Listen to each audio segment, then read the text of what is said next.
И здравейте хора, и днес ще снимам как се използва ShareAid или ShareAid. Така, ето го приложението самото. Ако искате вие да изпратите на човек игра, натискате на изпрати. Ако той иска да ви изпрати игра, и той натиска на изпрати. Ако вие искате да му изпратите, натискате на изпрати, а той трябва да натисне на получи. И после ето, вижте. И ето, тук избирате приложението, които да му пратите. Аз ще спратя това.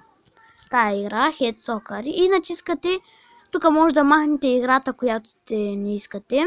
Опа, чакайте това да го махна. Да. И натискате на изпрати. И ето, тук ви се появява този човек, какъвто му е картинката, и натискате го. И му зарежда това.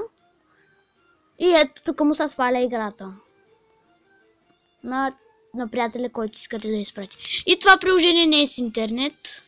Просто аз тук ме съм. И той в момента се го инсталира.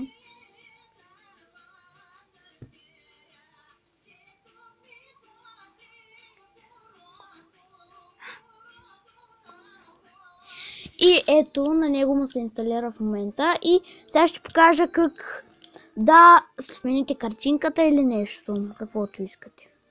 Натискате на тука. И каквото искате. Аз съм, например, ананасът. И тук може да си пишете име. Аз си напиша.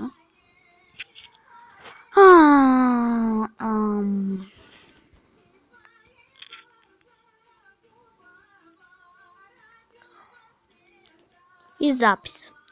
И ето вече сте с такова име, каквото искате.